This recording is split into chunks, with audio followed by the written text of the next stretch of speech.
Good morning to everyone.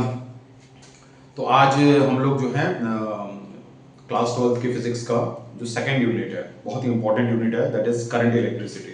ठीक है, इसको स्टार्ट करने जा रहे हैं। विद्युत धारा वाला जो चैप्टर है उसको स्टार्ट करने जा रहे हैं, तो ध्यान से सुनिएगा।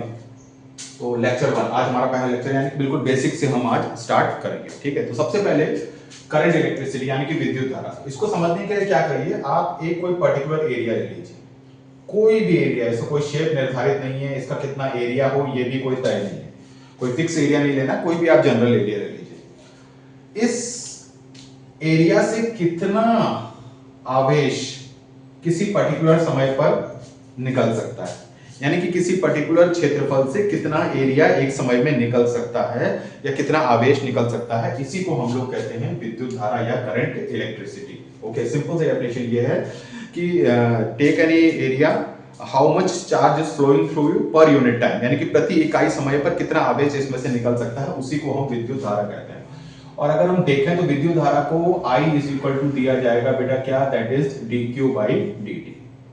ठीक है, I का जो है, वैसे तो क्लास 10 तक हम लोग पढ़ते थे I is equal to q by D, ये भी अपनी जगह पर सही है, लेकिन इस लेवल पर आके आपको ये समझना है कि I is equal to dq by dt। हो सकता है कि आवेश पहले सेकंड में कुछ किसी क्षेत्रफल से, मतलब पहला सेकंड हो रहा है उसमें से आवेश 5 कूलम फ्लो कर रहा है, दूसरे सेकंड में हो सकता है 7 कूलम हो रहा है, तीसरे में कुछ और भी हो सकता है, यानी कि चार्ज जो पर यूनिट टाइम फ्लो कर रहा है वो डिफरेंट डिफरेंट भी हो सकता है, यानी करंट डिफरेंट डिफरेंट भी हो सकती है। तो अगर आप ये फॉर्मूला लगा देते हैं I is equal to Q by T, इससे पता चलता है कि करंट कांस्टेंट हो गई है, एक प्रकार से करंट कांस्टेंट हो गई, इसीलिए हम ये वाला फॉर्मूला लगाते हैं I is equal to D Q by D T. इसको क्षणिक करंट कहते हैं, मतलब किसी भी क्षण पर या किसी भी इंस्टेंट पर करंट, या हम इंग्लिश में कहते हैं इंस्टेंटेनियस, इंग्लिश में कहते हैं इसको इंस्टेंटेनियस करंट। ओके, इंग्लिश में कहते हैं इसको इंस्टेंटेनियस करंट। तो I is given by D Q by D T. और बाकी आप यूनिट तो जानते ही, इसकी जो यूनिट है, यूनिट इज एम्पियर, इसकी जो यूनिट होगी that is ampere denoted by A. ठीक है, ये है I is equal to D Q by D t. Okay, तो अगर ग्राफ की बात करें, मान के चले आपके ये जो कोई ग्राफ है, ये ग्राफ किसके बीच में बना है, ध्यान दीजिएगा, ये ग्राफ बना है Q और T के बीच में, यानी कि मतलब Q और T के बीच में, यानी कि आवेश और समय के बीच में ग्राफ बना है। तो आवेश और समय के बीच में ऐसा ग्राफ बना है, मान के चले इस तरीके से। तो इससे ये पता चलता है कि किसी भी जगह पर, मान के चलो यहाँ पर हमें करंट पता करना है, तो यहाँ पर आप एक स्पर्श रेखा खींच दीजिए, यानी कि स्लोप कर दीजिए। हमें यहाँ पर करंट पता करना है, तो हम यहाँ पर एक स्लोप मतलब एक टेंजेंट, एक स्पर्श रेखा खींच दें। तो इस पॉइंट पर इस टेंजेंट का जो स्लोप होगा, टेंजेंट का स्लोप का मतलब है, अगर आप यहाँ पर एक कंप्लीट एक ट्रायंगल बना दें और इसको थीटा लिख दें, तो यानी कि स्लोप की वैल्यू क्या होती है, स्लोप की वैल्यू होती है प्रवणता, जिसको हम कहते हैं tan थीटा, और यही tan थीटा होगा that is dq by dt। और dq बाई dt ही क्या होता है, करंट होता है, बताया गया था। ठीक है, तो जब भी किसी दो एक्सिस के बीच में, आपने पढ़ा ही होगा, जब भी किसी जैसे दो एक्सिस होती है नॉर्मली हमारी, कौन सी होती है, y और x, इनके बीच में अगर कभी भी कोई ग्राफ बना हो, तो हमको किसी भी पॉइंट पर प्रवणता निकालनी है, स्लोप निकालना है, तो हम क्या करते हैं, एक जिस पॉइंट पर निकालना है उस पॉइंट पर एक स्पर्श रेखा खींच दीजिए। इस स्पर्श रेखा का कुछ ना कुछ तिरछापन होगा, यानी कुछ ना कुछ स्लोप होगा, तो हम उसको एक ट्रायंगल बना के एंगल से दिखा सकते हैं। और जो ये प्रवणता होगा थीटा, उसको बेसिकली हम लोग tan थीटा से दिखाते हैं, जिसको m से डिनोट करते हैं। और चूंकि ये y और x के बीच में ग्राफ है, तो वो हो जाएगा, यानी कि इस केस में जो स्लोप हो जाएगा that is tan theta that is equal to dy by dx। ये चीज ध्यान दीजिएगा, ठीक है, m is equal to tan theta is equal to dy by dx। उसी तरीके से अगर हम Q और T के बीच में करंट बनाए, तो कोई पूछेगा किसी भी पॉइंट पर स्लोप किसको बताएगा। अगर Q और T के बीच में ग्राफ बनाया है, तो किसी भी पॉइंट पर यदि हम टेंजेंट करें, तो उसका जो स्लोप होगा वो किसको बताएगा, मतलब किस चीज को बताएगा। तो आपको कहना है सर कुछ नहीं, वो करंट को बताएगा। यानी कि Q और T के बीच में ग्राफ बनाए, तो किसी भी पॉइंट पर जो टेंजेंट होगा, स्पर्श रेखा होगा, उसका जो तिरछापन होगा, यानी कि जो स्लोप होगा, वो बेसिकली करंट ही होता है। ये चीज आपको समझनी है, पहला पॉइंट। ठीक है, पहला पॉइंट ये हो गया। दूसरा पॉइंट, ये तो हो गया Q और T के बीच में ग्राफ। यदि हम मान के चलिए I और T के बीच में ग्राफ बना रहे हैं, I और T के बीच में, ये भी इंपॉर्टेंट पॉइंट है, I और T के बीच में ग्राफ बना रहे हैं, I और T के बीच में ग्राफ कोई जनरल ग्राफ इस तरीके से जा रहा है, मान लीजिए। तो ठीक है, ये ग्राफ है क्यू और टी के बीच में, ये आई और टी के बीच है। मान के चलो यहाँ पर कोई टाइम है t is equal to t1 और जहां पर ये फिनिश हो रहा है वहां पर मान लेते हैं t is equal to t2। इसके इस ग्राफ के अंतर्गत कोई ना कोई एरिया होगा, तो जो एरिया होगा, ठीक है, जो एरिया होगा that will be equals to charge. मतलब t1 समय से लेकर t2 समय तक इस एरिया से कितना आवेश निकला उसको निकालने के लिए हम इसका क्षेत्रफल हम कैलकुलेट कर सकते हैं। ठीक है, मान के चलो एक ग्राफ मैं बना रहा हूं, जैसे मान के चलिए सिंपल सा है, ये यहां पर है I और T के बीच में। मान के चलो कोई ग्राफ इस तरीके से गया हुआ है बेटा, ये गया हुआ है और यहां पर लिखा है t is equal to 2 second और यहां पर लिखा हुआ है t is equal to 5 second. ठीक है, और ये वैल्यू दे रखी है 10 एम्पियर और ये वाली वैल्यू थोड़ा ऊपर बना देते हैं और ये वाली वैल्यू यहां पर लिखी है 20 एम्पियर। तो ये ग्राफ जा रहा था यहां से लेकर यहां तक, तो इसके अंदर का एरिया ये पूरा होगा, यानी कि इस एरिया को कैलकुलेट कर लेंगे तो 2 सेकंड से लेकर 5 सेकंड के बीच में किसी पर्टिकुलर एरिया से कितना आवेश निकला ये कैलकुलेट हो जाएगा। अब इसको हम कैसे कैलकुलेट करेंगे? देखिए ये बेसिकली एक ट्रेपेजियम का शेप का बन रहा है, तो उसको दो भागों में विभाजित कर सकते हैं। ये हो गया फिगर 1, ये हो गया फिगर 2। फिगर 1 एक आयत की तरह दिख रहा है, रेक्टेंगल की तरह, और फिगर 2 एक ट्रायंगल की तरह दिख रहा है। तो अगर हम एरिया A1 निकाल लें तो इसका, ये रेक्टेंगल है, रेक्टेंगल का एरिया होता है लंबाई इंटू चौड़ाई। लंबाई ये 2 सेकंड का मार्क है, ये 5 सेकंड का, यानी कि ये टोटल लंबाई हो जाएगी 3 और यहां से यहां तक की हाइट यहां पर लिखा हुआ है दैट इज 10 एम्पियर, यानी कि 10, यानी कि ये हो जाएगा 30। Okay, that is 3 into 10 that is equal to 30। अच्छा, फिर आप देखिए ये तो हो गया A1। अब हम ऊपर वाले ट्रायंगल का एरिया निकाले दैट इज A2, तो इसकी वैल्यू कितनी हो जाएगी? हाफ बेस इनटू हाइट, क्योंकि ये ट्रायंगल है, ट्रायंगल का area half base into height. इसका बेस कितना है? वही है 3, ये 2 का मार्क है, ये 5 का है, तो ये 3 हो जाएगी लंबाई। और ये यहां से यहां तक लंबाई ये कितने का निशान है? 10 एम्पियर का, 20 एम्पियर का, तो ये हाइट भी 10 हो जाएगी यहां से यहां तक 10, तो ये हो जाएगा 15। दोनों को जोड़ देंगे यानी कि आवेश हो जाएगा दैट इज 45 कूलम। इस तरीके से आप कर सकते हैं। ओके, ये चीज, इतनी बात आपको समझ में आ गई होगी बेटा, इतनी बात आपको समझ में आ गई होगी। ठीक है, इतनी बात आपको समझ में आ गई होगी। अब आगे देखिए, इसमें कोई बड़ी बात नहीं है, आप आराम से धीरे धीरे वीडियो को कम स्पीड पर चला के भी बाद में आगे चल के समझ सकते हैं। अगर मैं स्पीडली ज्यादा कर रहा हूँ, थोड़ा स्पीड तो हम लोग को बढ़ानी पड़ेगी क्योंकि ये बिल्कुल ही हमारी बेसिक चीज है। ओके, चलिए, इतनी बात आपको समझ में आ गई होगी कि आपको सिर्फ वो ओम्स लॉ और वो सब नहीं पढ़ना, आपको बिल्कुल बेसिक चीजों को जानना है। कई बार कंपटीशन में हो, चाहे बोर्ड्स में हो, चाहे कहीं पर भी हो, बेसिक चीजों को लेकर बहुत सारी चीजें पूछी जा सकती हैं। ठीक है, चलिए अब आगे देखते हैं। जैसे मान लीजिए एक और केस ले लेते हैं। मान के चलो आवेश का एक समीकरण दे रखा है, Q is equal to T cube plus T square plus 2t minus 5। ठीक है, ऐसे दे रखा है और आपसे कहा गया है कि t बराबर 2 सेकंड पर, अब ये देखिए Q जो है वो t पर डिपेंड कर रहा है, यानी कि Q is a function of t, यानी कि टाइम पर निर्भर कर रहा है। इसका मतलब है कि अगर वो टाइम के हिसाब से चेंज होता जाएगा, समय के हिसाब से, इसका मतलब है करंट जो है वो कांस्टेंट नहीं है, यानी करंट हर क्षण में बदल रही है। तो t बराबर क्या हो गया? 2 सेकंड हो गया। 2 सेकंड पर हमको निकालना है, तो ऐसे करने के लिए अगर आपको करंट निकालना है 2 सेकंड पर, पहले इसको डिफरेंशिएट कर लीजिए। मैंने बताया ना I इज इक्वल टू क्या होता है? dq/dt। t क्यूब का डिफरेंशिएशन कितना हो जाएगा? 3t square. t स्क्वायर का डिफरेंशिएशन कितना हो जाएगा? 2t, और 2t का डिफरेंशिएशन 2 और ये कांस्टेंट है, इसका डिफरेंशिएशन 0 हो जाएगा, यानी कि इसकी वैल्यू हो जाएगी 3t square plus 2t plus 2। अब t को क्या रखना है? 2 सेकंड रखना है, तो यहाँ पर t की जगह 2 सेकंड रख दीजिए, यानी कि 3 into 2 का स्क्वायर प्लस 2 into 2 प्लस 2। तो ये वैल्यू कितनी हो जाएगी? 2 का स्क्वायर हो गया 4, 4 3 हो गया 12, और 2 into 2 हो गया 4 प्लस 2, ये बड़ा आसान है जोड़ना, 12 4 16 तो 18, यानी कि 18 एम्पियर करंट फ्लो करेगी किसी भी एरिया से जब Q बराबर कितना होगा? 2 सेकंड होगा। तो ये किसी भी क्षण पर करंट है, ये वाला एक्सप्रेशन। इसमें अगर ये पूछता कि 1 सेकंड पर कितना होगा, 1 सेकंड पर कितनी धारा प्रवाहित हो रही है, तो आप t की जगह 1 सेकंड रखते हो, आपको डिफरेंट करंट मिलती है, यानी कि करंट कांस्टेंट नहीं है। इसीलिए आपका जो सही फार्मूला करंट का माना जाता है वो ये माना जाता है, I इज इक्वल टू क्या? dq/dt।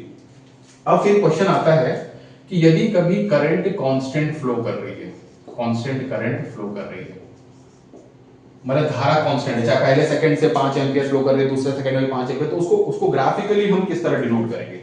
तो देखिए, अगर ग्राफिकली देखना है मान के चलिए क्यू, देखिए ग्राफ दो होते हैं, क्यू और टी के बीच में भी होता है और आई और डी के बीच में। अगर क्यू और टी के बीच में ग्राफ देखना है तो ग्राफ आपका ऐसा जाएगा, ये यानी कि इसका जो स्लोप है, वो क्या है, कांस्टेंट है, यानी कि एक ही तिरछापन है। ये नहीं कि कहीं ऐसे ऐसे उल्टा सीधा टेढ़ा मेढ़ा जाएगा तो अलग अलग स्लोप बनेंगे, लेकिन अगर स्लोप कांस्टेंट है और स्लोप चूंकि क्यू और टी के बीच में ग्राफ है तो स्लोप क्या होता है, स्लोप होता है बेसिकली dq बाई dt, और dq बाई dt क्या होता है, I। तो जब भी कांस्टेंट करंट के बारे में पूछे और पूछे कि बताइए क्यू और टी के बीच में कैसा ग्राफ दिखेगा, तो ऐसा दिखेगा। यानी कि ऐसा का मतलब है इसकी जो प्रवणता है, जो स्लोप है, वो एक ही एंगल, कहीं पर भी आप एंगल बनाएंगे तो एक ही एंगल चलेगा, यानी कि स्लोप कांस्टेंट है और इसका स्लोप होगा dq बाई dt और dq by dt he current होता है।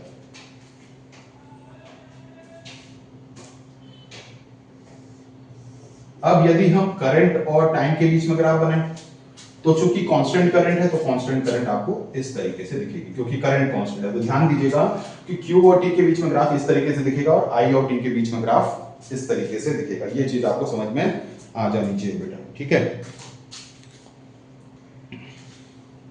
चलिए अब आगे देखते हैं।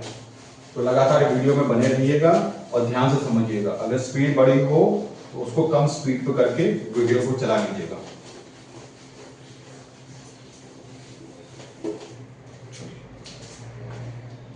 अब बात करते हैं इसकी, इतना ये तो बेसिक चीजें हो गई कि भाई कैसे हम करंट को रिलेट करें, फॉर्मूला बनाएं, क्या करें क्या नहीं करें, ये चीजें आपको ध्यान देनी। अब उसके बाद क्योंकि आज हमारा पहला लेक्चर है तो हम कुछ टॉपिक्स कवर करना चाहते हैं, जैसे कौन सा है, दैट इज ओम्स लॉ। ये आपने क्लास 10th से स्टार्ट किया होगा, हाई स्कूल से आपने स्टार्ट किया होगा।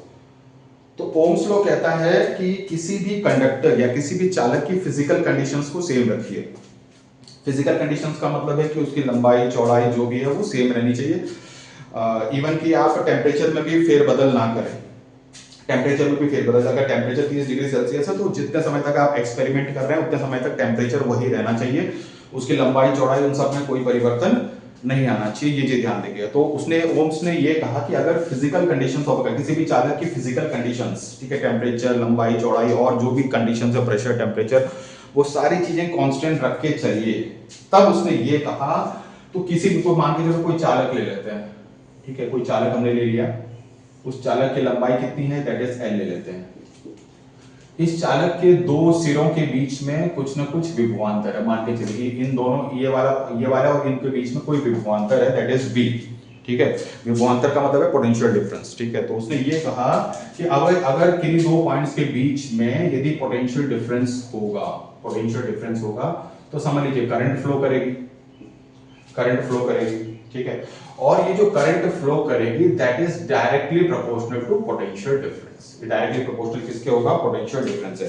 तो किसी भी चालक के दो सिरों पर, यानी किसी भी कंडक्टर के दो एंड्स पर यदि पोटेंशियल डिफरेंस होगा तो करंट फ्लो करेगी फ्रॉम हायर पोटेंशियल। मान के चलो ये A पॉइंट है, ये B पॉइंट है, इसका मतलब अगर मैं करंट इधर को फ्लो करा रहा हूं यानी कि VA is greater than VB, क्योंकि यहां पर पोटेंशियल ज्यादा होगा, यहां पर पोटेंशियल कम होगा, तो ही धारा प्रवाहित होगी। क्योंकि दुनिया में कोई भी किसी भी चीज को चलना है या प्रवाहित होना है तो हमेशा बड़े पोटेंशियल से लोअर पोटेंशियल की तरफ जाएगी। जैसे हीट है, heat always flows from higher temperature to lower temperature, यानी कि दुनिया में किसी भी चीज को बहना है तो कोई और कारण होगा उसका, वो कारण होगा बड़े से छोटा। जैसे हीट क्या होती है, बड़े टेम्परेचर से कम।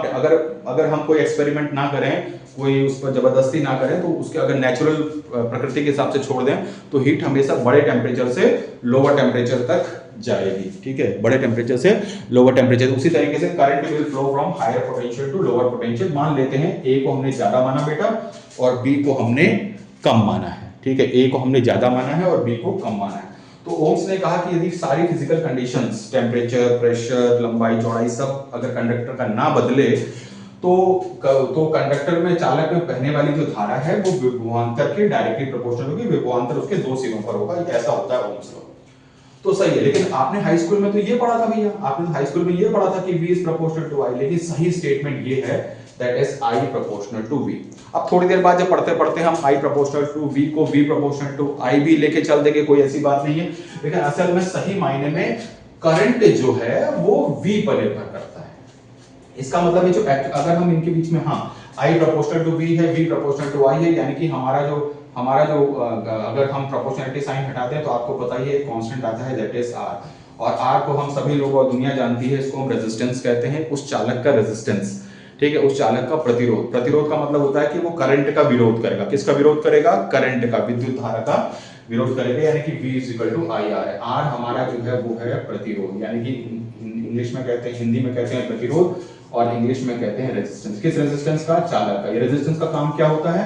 करंट का विरोध करना, ठीक है, करंट का विरोध करना। ओके, अब बात करते हैं ग्राफ की। असल जो ग्राफ होगा वो इस तरीके से होगा, दैट इज I और V के बीच में।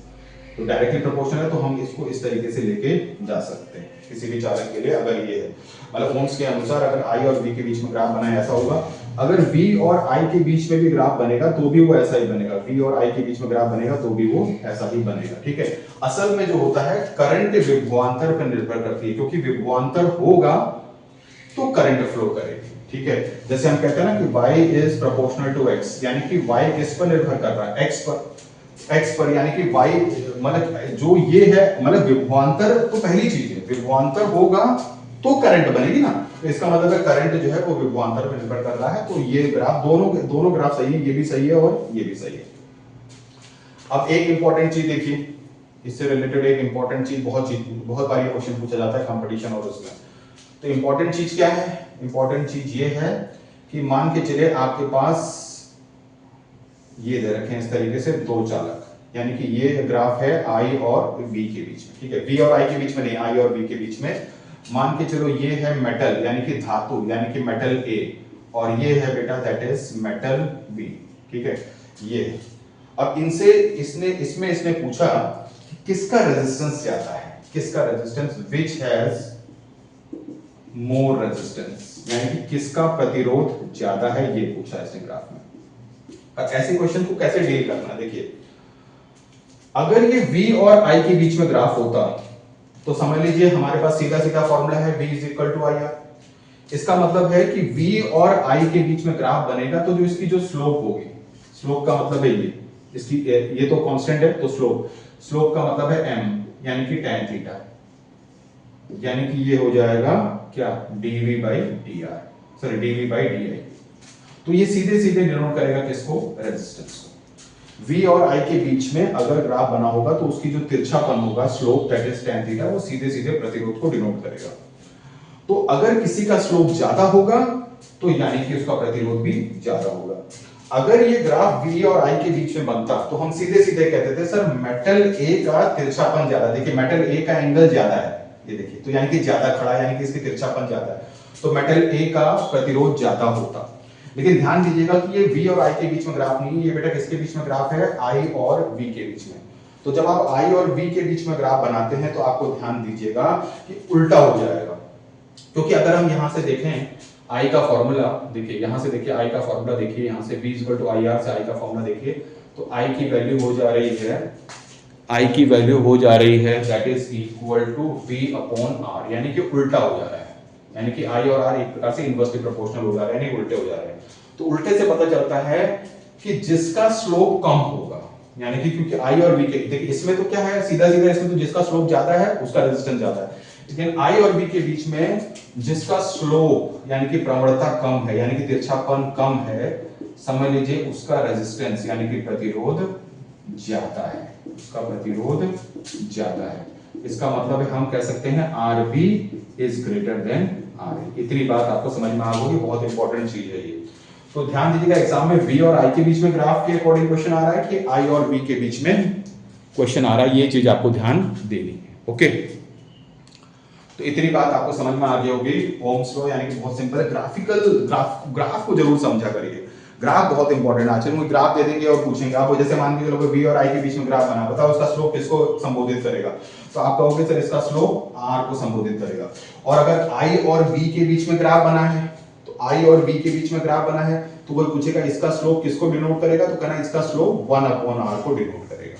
फिर से बता दे रहा हूं, V और I के बीच में ग्राफ बना है तो कोई पूछेगा इसका स्लोप किसको संबोधित करेगा, तो कहना इसका स्लोप सीधे सीधे रेजिस्टेंस यानी कि प्रतिरोध को संबोधित करेगा। और यदि I और V के बीच में ग्राफ बना है तो इसका प्रवणता, इसका स्लोप किसको संबोधित करेगा, तो सर रेसिप्रोकल ऑफ रेजिस्टेंस यानी कि प्रतिरोध का उल्टा, यानी कि 1/R। ये चीज आपको ध्यान देनी है, ठीक है। तो ये हमारा आज का लेक्चर 1 था, इसको ध्यान से समझिएगा। इसी तरीके से इस करंट इलेक्ट्रिसिटी को मैं कई लेक्चर्स में बांटूंगा और धीरे धीरे करके हम पूरे यूनिट को कवर करेंगे। ठीक है, ओके। वीडियो को लाइक, शेयर और सब्सक्राइब कर दीजिएगा। Thank you very much.